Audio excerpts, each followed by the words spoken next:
All right, so here we got a little chest day going on. Uh, I'm not gonna lie, I was pretty tired today for this workout. But we got to get it in regardless. So it is what it is. But yeah, a little chest today. Came in. I'm just warming up with 135.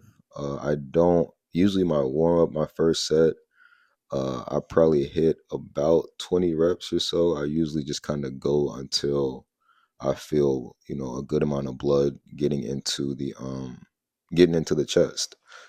So I don't really, like I said before in previous videos, I don't care too much about the reps I'm doing. I'm more so concerned about getting my form together and making sure that, I get that mind muscle connection. Yeah, basically just get my form together. So then I went up to 165. Once again, just still warming up. I usually don't go super heavy in a lot of my workouts because, like I said, I'm more so just concerned about making sure I'm stimulating the chest the way I want to, making sure I'm not, utilizing my shoulders too much or utilizing my arms too much.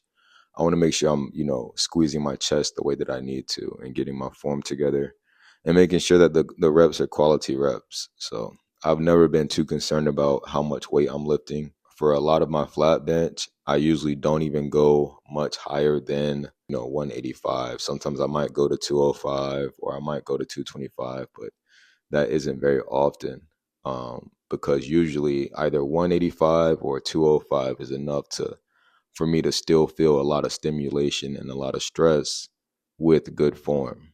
And then usually I'm doing around, around 12 reps or so. So, but yeah, so here we went up to the 185, nothing crazy, but like I said, it's enough for me to get what I need out of the workout.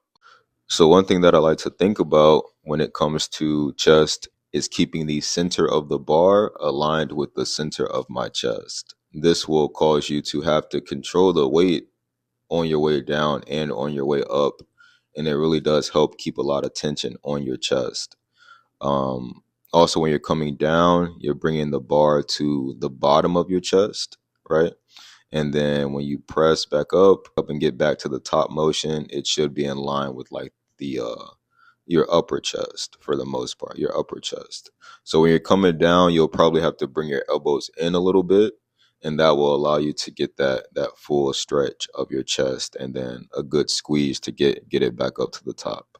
And then here we have some decline pec flies. I did some seated pec flies before this, but I ended up not recording that just because the camera, I felt like it was kind of going to be in the way a little bit. So I decided not to record there, but it's all good.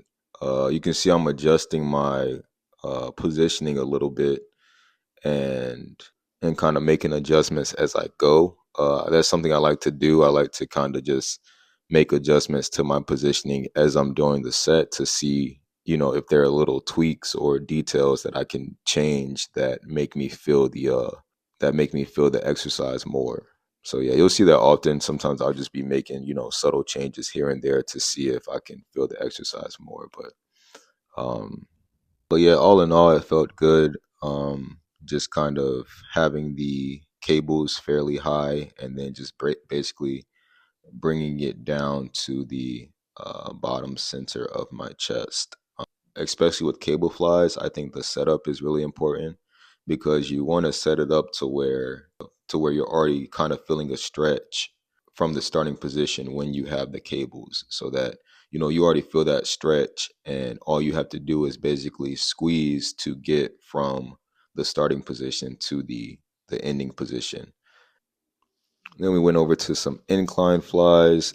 Same thing, just pulling from the outside and trying to really utilize the chest to, move that weight. Um, you're kind of just squeezing from the middle of your chest in a sense, and kind of finishing up with your chest high and bringing your arms to the center of your chest to really just get a good stretch and contraction on the muscle. But yeah, my workouts for chest aren't super complex. I'll typically do, one pressing motion to work the overall chest, like, flat bench. I'll usually do two exercises to work the upper chest because that's always been kind of a weak spot of mine. So I'll usually do 2 of those and 1 decline exercise, and then just some exercises to hit the middle chest. But yeah, the goal is to just kind of basically try and hit each portion of the chest at least one time. So yeah, hope that helps. Good luck. Peace.